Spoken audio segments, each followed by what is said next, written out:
Hey there, welcome to LSAT Demon Daily. I'm Eric Johansson, a teacher with LSAT Demon, and joining me, I am pleased to have LSAT Demon student Sean, who just crushed the LSAT after, 4 attempts, and now you're wiping your hands of this test and on to the next big thing. Thanks so much for joining me, Sean. I appreciate you for having me on, Eric. Yeah, so always great to hear stories of students who stuck it out and refused to settle for less than their best, even if that meant taking the test 3 or 4 times, maybe 5 times in some cases. But in your case, I think it was test attempt number 4 when you landed on that great score, right? So tell me what it is that you just did on the August test.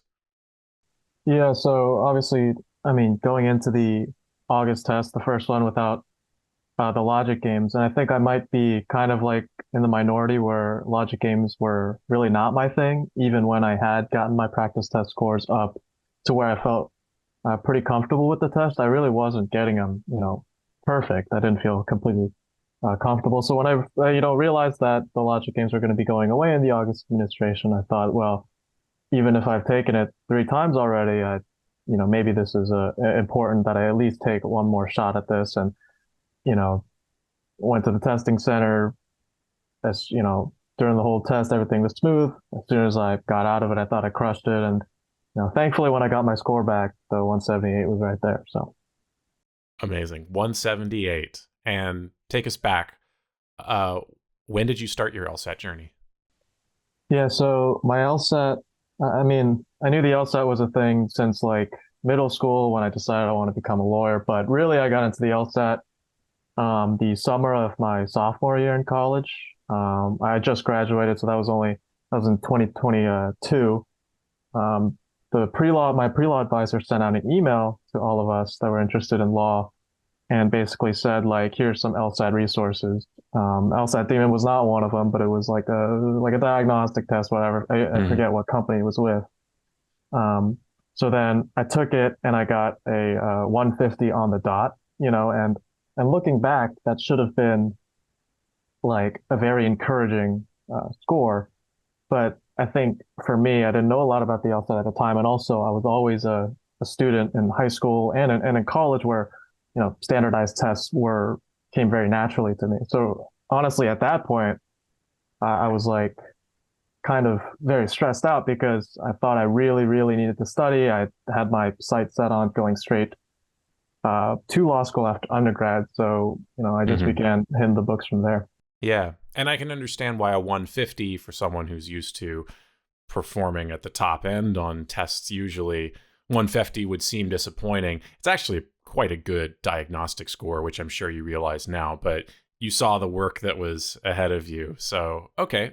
So how did you proceed from there? You took that diagnostic, you had a sense that you had some work to do. So what was the next step?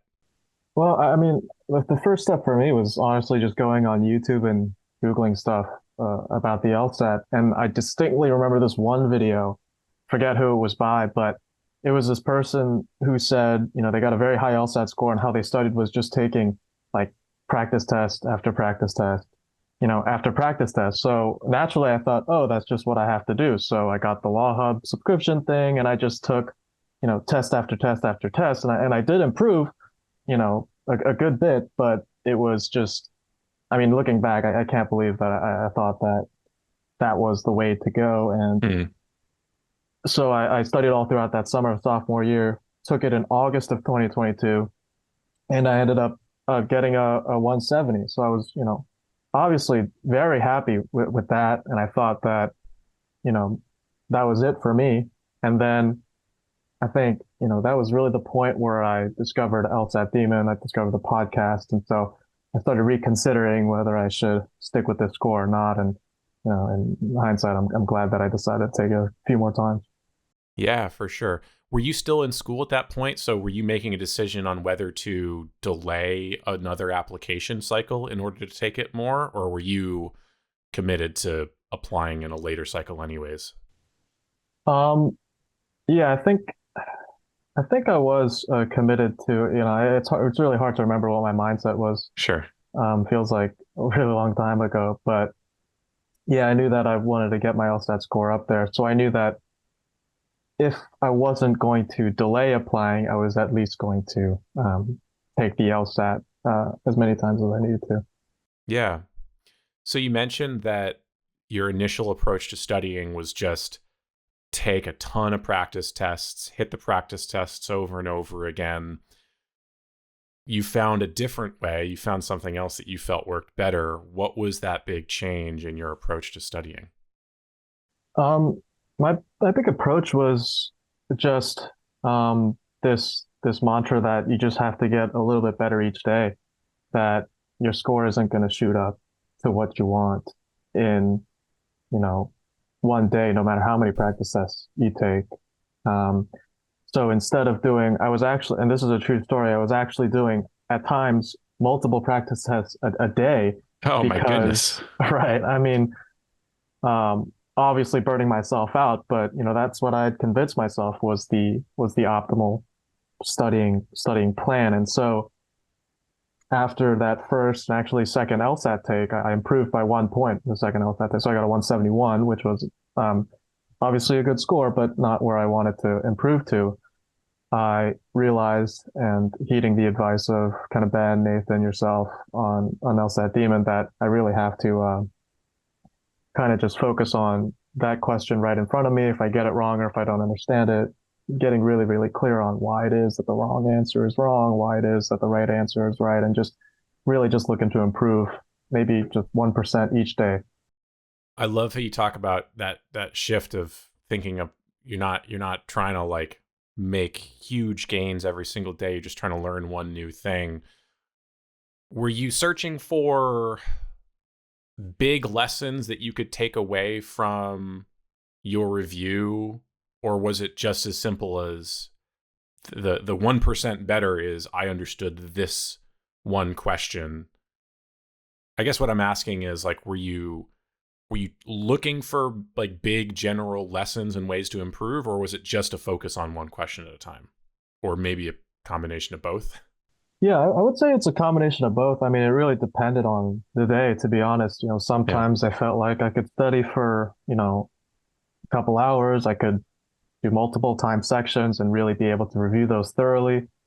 But some days I wasn't feeling kind of up to it. Sometimes I'd only be able to do like 5 questions at a time. But as long as I reviewed them thoroughly, as long as I maybe improved upon maybe this one specific concept in LR, or just being able to slow down on reading comp, just these really small steps to be able to get to where I was.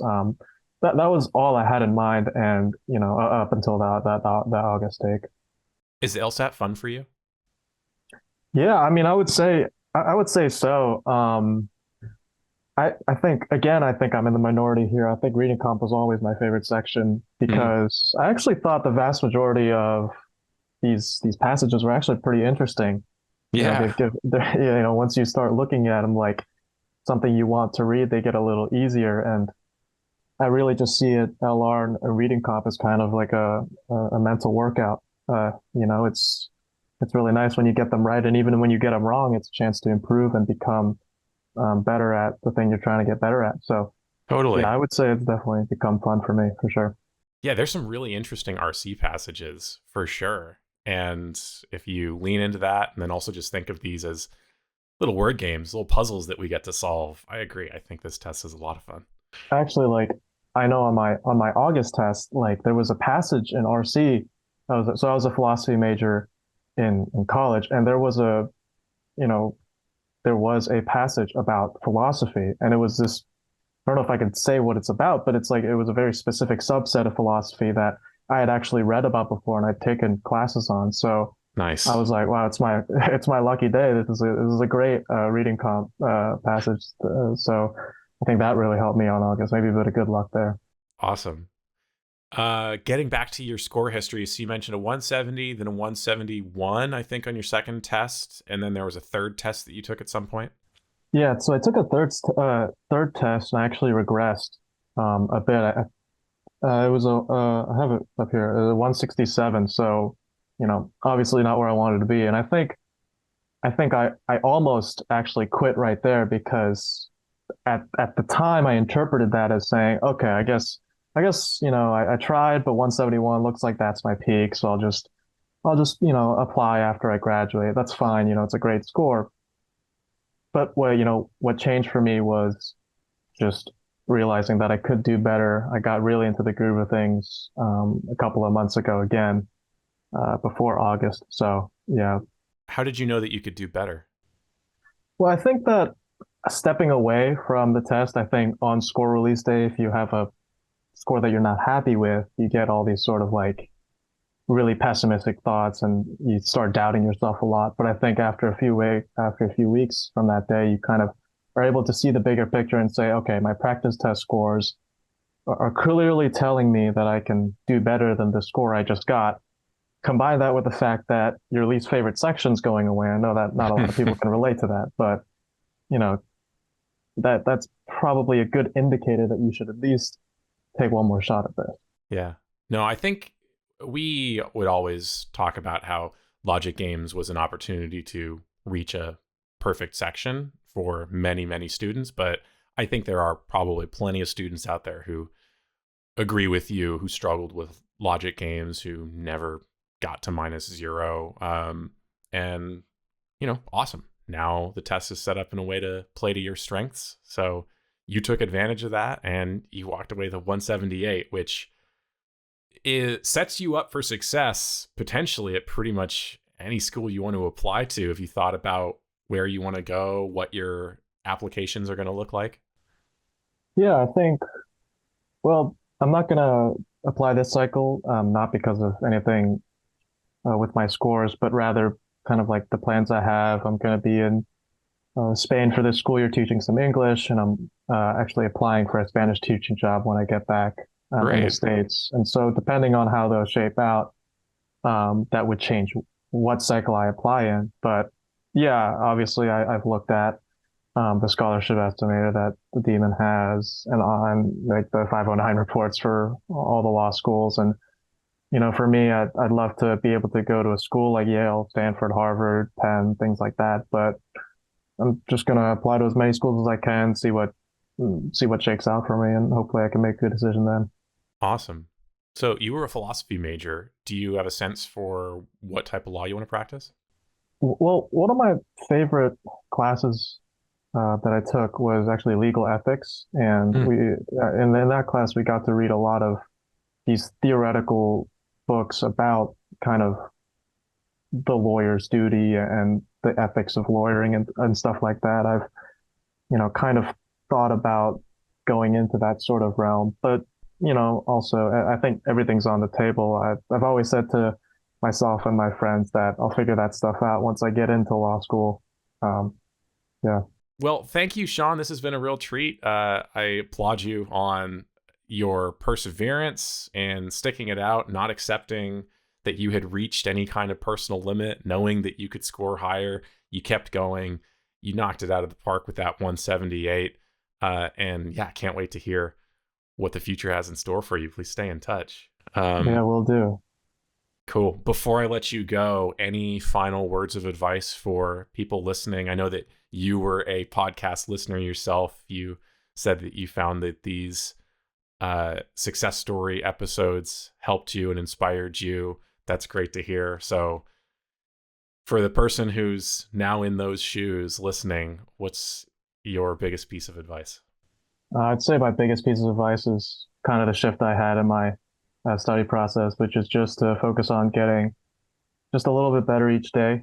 Whether it's sufficient and necessary conditions, really getting clear on that, or whether it's really taking into account the scope of a conclusion in an LR question, or whether it's really just slowing down on reading comp and being able to digest all of this, dense language. Just having that focus on just improving 1% every day, I think is really going to help in all aspects that you want to improve on LSAT, or at least that was the case for me. Well said. Thanks so much, Sean. Thank you, Eric. Appreciate it. Email daily at lsatdemon.com if you'd like to ask us a question or share some LSAT or law school admissions news. Thanks for listening.